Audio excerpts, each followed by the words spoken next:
Not going to do me much good to look at this ridiculous NCAA.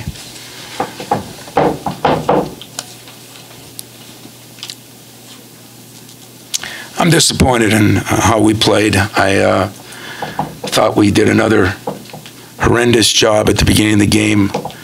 I don't know how many turnovers we ended up with. 17, but we had 11 or 12 in the first half. I had a couple guys that probably played some of their best basketball. Cassius played pretty well. Kenny Goins, I thought, did an excellent job, but we missed layups. We missed one-on-one free throws. Felt sorry for Foster. He made 117 free throws in a row in high school and just didn't work out tonight. But the couple of plays we made, and we had the ball with 30 seconds left, and we turned it over, and then we had a play called, and we just didn't execute as well. But the second half, I thought Josh played better. I thought we executed better. It's a good team, big team. And our number one key was not to get them to the foul line, and we did a hell of a job. They shot 41 of them.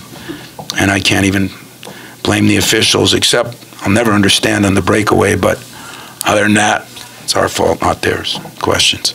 Tom, over to your right here.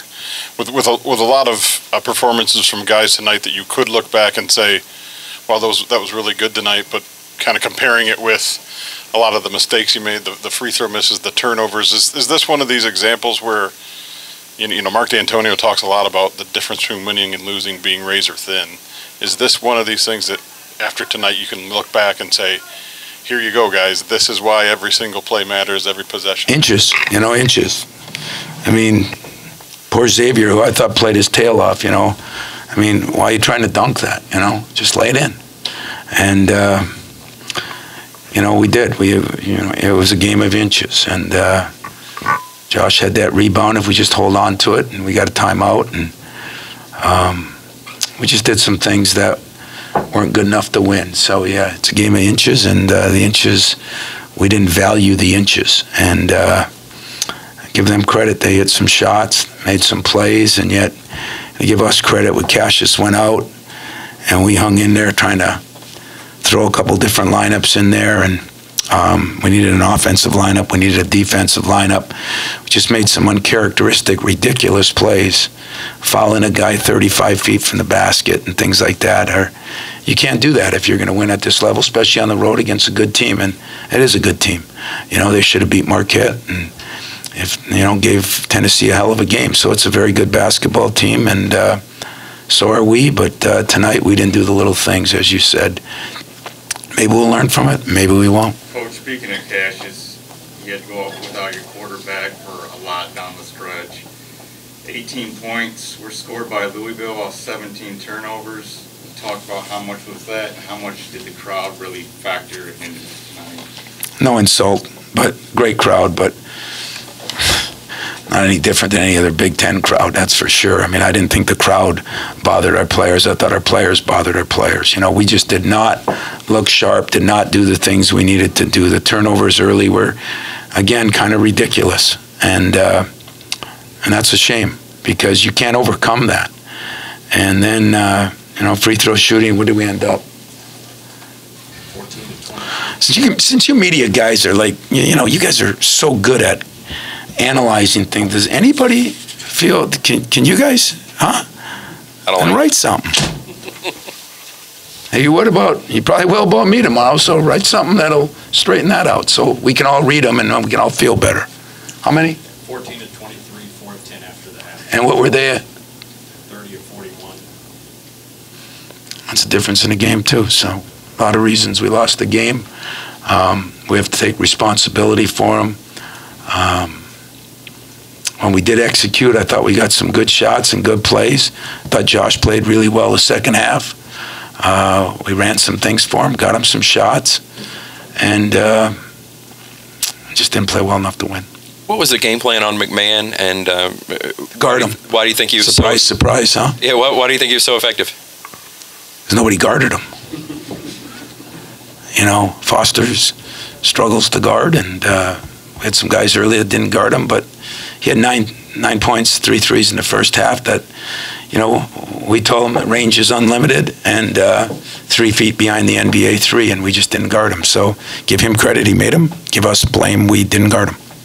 How challenging of a situation is that for Foster to go in at that point of the game, how little college basketball he's played, and how much... Yeah, it's hard. It's hard for all the freshmen, you know. Personally, I think Foster will make 99 out of 100 free throws. Unfortunately, he just missed that one. You know, defensively, he's got a lot of work to do, but the last thing I would expect is, you know, he missed a free throw, and yet, hey, the kid had a lot of pressure on him, and he went up and missed a free throw, you know. I missed one in high school myself, so I understand how that is, and I feel sorry for him because he is not a great free throw shooter. He's a prolific free throw shooter. I mean, I think his record in the state is 117 or 138 in a row. So just wasn't our night. Tom, Gabe Brown, what you saw from him, those 2 shots, obviously didn't look like he hesitated. An important night for him? Boy, I really appreciate you guys because I'm not very happy the way we played, and instead of you jumping on me, you're trying to find a silver lining, and I appreciate that. I thought we did get something out of Gabe. I just thought that our freshmen did look like freshmen, and yet there's nothing like a good experience to go on the road and lose a tough game when as you say, the inches matter. Usually that'll make you make practices a little better on what you talk about, or film sessions on what you explain and what's going to happen.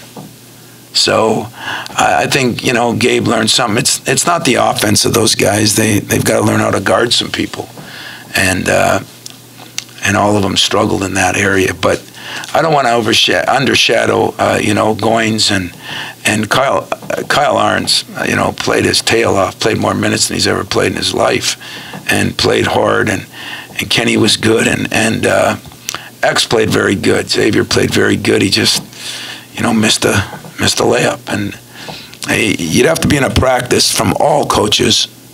Whenever you do the layup line, which every coach does every minute, start every practice, and every coach says layups cost you guys games.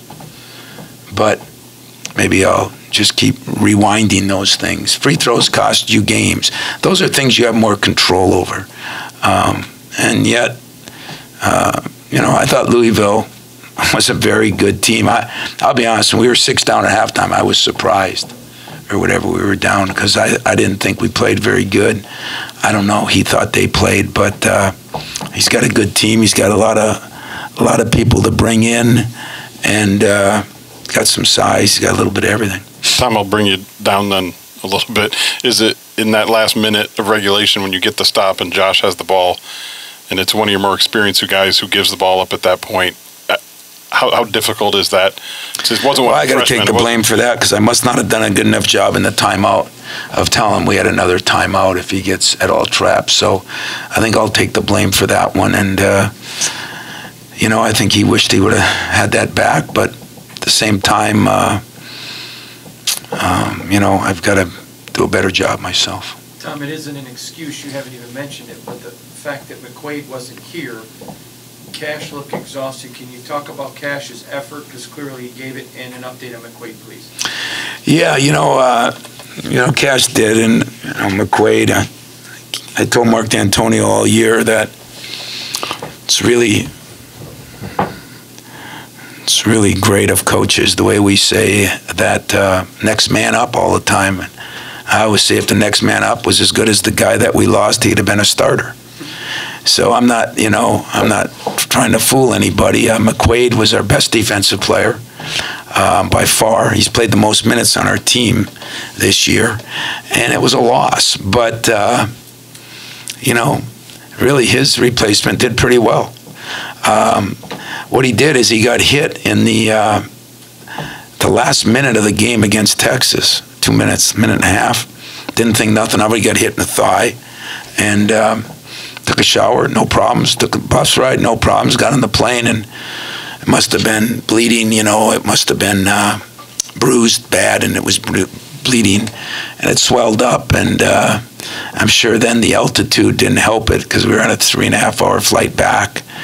So, you know, he's day to day. I mean, I think once the swelling goes down, he'll be okay. There's nothing wrong. It's not a bone bruise or anything like that, but just depends how long the swelling stays in there to see if it atrophies or whatever. And I don't know. You can ask our medical people about that. I don't feel like a very good coach right now, so I'm sure as hell not a very good medical guy. Take one final one here. When Stephen Enoch picked up some early fouls and they were, using him only in limited minutes, were you surprised at how effective Malik Williams and Okoye Gow were for them down low? Yeah, I like Gow. And Williams hit a couple of shots, and I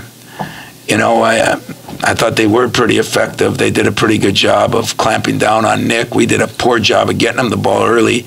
Did a better job late. But those two guys got some experience. They've been around, and I thought they did a very good job. Noora is a very good player, but those little guards gave us fits, especially when Cassius went out. And so I should be more pleased by the way we handled. I don't know, when did he foul out? 4:01 left. So that's 9 minutes of a game. That's a lot to go ahead and then behind, then ahead and behind. And I think that